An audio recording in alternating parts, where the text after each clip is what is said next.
जय हिंद साथियों, मयूरी क्लासेस में आपका स्वागत है। आज का टॉपिक हिंदी पेडागोजी के कुछ क्वेश्चन आंसर। तो चलिए शुरू करते हैं। और आज का हमारा पहला क्वेश्चन है, सुनकर अर्थ ग्रहण करना उद्देश्य का व्यवहारगत परिवर्तन क्या है। तो सुनकर के अर्थ ग्रहण करना, इसका व्यवहारगत परिवर्तन बताना है।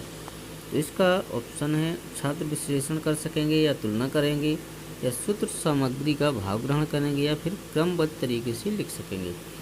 तो जो सुनकर के अर्थ ग्रहण करने का उद्देश्य होता है वो होता है हमारा श्रुत सामग्री का भाव ग्रहण करेंगे। Option number C. अगला है, हिंदी शिक्षण दुर्बल एवं मंद बुद्धि छात्रों के लिए कौन सी विधि उपयुक्त है। तो हिंदी शिक्षण में दुर्बल और मंद बुद्धि छात्रों के लिए उपयुक्त विधि बताना है। तो इसमें प्रश्नोत्तर विधि, पाठ्यपुस्तक विधि, समस्या विधि या लेख विधि। तो जो हिंदी शिक्षण में दुर्बल एवं मंद बुद्धि छात्रों के लिए उपयुक्त विधि होती है तो वो सबसे अच्छी विधि होगी लेख विधि, यानी ऑप्शन नंबर डी। अगला है, विभक्त इकाई में मूल्यांकन की प्रमुख विशेषता क्या है। तो विभक्त इकाई में मूल्यांकन की विशेषता बतानी है, वार्षिक मूल्यांकन, या फिर वर्ष में 2 बार मूल्यांकन, या मासिक मूल्यांकन, या फिर प्रत्येक इकाई के पश्चात मूल्यांकन करना। तो देखिए, विभक्त इकाई में जो मूल्यांकन की प्रमुख विशेषता है तो वो सबसे अच्छी होती है कि प्रत्येक इकाई के पश्चात मूल्यांकन करना। Option number D. अगला है, हिंदी के शिक्षक में कौन सी विशिष्ट गुणों की उपेक्षा की जाती है। तो हिंदी के जो शिक्षक होते हैं उनके विशिष्ट गुणों की उपेक्षा होती है। तो चित्रकारी, वेशभूषा, अधिक बोलने वाला, या कुशल अभिव्यक्ति। तो देखिए, कोई भी शिक्षक हो किसी भी विषय का हो तो उसकी जो गुणों की उपेक्षा होती है वो होती है उनकी कुशल अभिव्यक्ति द्वारा, है ना। Option number D. अगला है, पाठ्य योजना में प्रस्तावना के प्रश्न क्यों पूछे जाते हैं। तो छात्रों को जागरूक करने के लिए, पाठ के संबंध में नई जानकारी देने के लिए, या फिर पूर्व ज्ञान का संबंध जोड़ने के लिए, या इन सभी के लिए। तो देखिए, पाठ्य योजना में जो प्रस्तावना के प्रश्न पूछे जाते हैं उसका तात्पर्य, उससे संबंध होता है कि पूर्व ज्ञान का जो पूर्व ज्ञान है उसको जोड़ना, यानी पूर्व ज्ञान का संबंध जोड़ने के लिए ही प्रस्तावना के प्रश्न को पूछा जाता है। अगला है, पर्यवेक्षित अध्ययन विधि के प्रवर्तक कौन है। तो पर्यवेक्षित अध्ययन विधि के प्रवर्तक कौन है, ब्लूम, डेविस, किलपैट्रिक, या डेजी मोरविन। तो बताना है, और इसका हमारा सही आंसर हो जाएगा डेजी मोरविन। अगला क्वेश्चन है, द्वितीय भाषा शिक्षण की विधियां हैं। द्वितीय भाषा शिक्षण की कौन सी विधि है, प्रश्नोत्तर, अनुवाद विधि, या व्याख्या विधि, या सभी। तो जो द्वितीय भाषा शिक्षण विधि है तो उसकी प्रमुख विधि होती है ऑप्शन नंबर बी, यानी अनुवाद विधि। अगला है, देखो और लिखो शिक्षण विधि युक्त प्रयोग करते हैं। तो किस चीज़ में करते हैं, मौखिक रचना में करते, या निबंध में करते, या अभिव्यक्ति में करते, या फिर इन सभी में करते। तो देखो और लिखो ये प्रयुक्त विधि होती तो किसमें होगी, ये होगी हमारी ऑप्शन नंबर बी, यानी निबंध रचना में। अगला है, व्याकरण शिक्षण की प्रवृत्ति है तो कैसी है, व्यवहारिक, साहित्यिक, दोनों, या फिर इनमें से कोई नहीं। तो देखिए, व्याकरण शिक्षण की प्रवृत्ति होती है वो व्यवहारिक भी होती है और साहित्यिक भी होती है। तो इसका ऑप्शन नंबर सी सही हो जाएगा, यानी दोनों।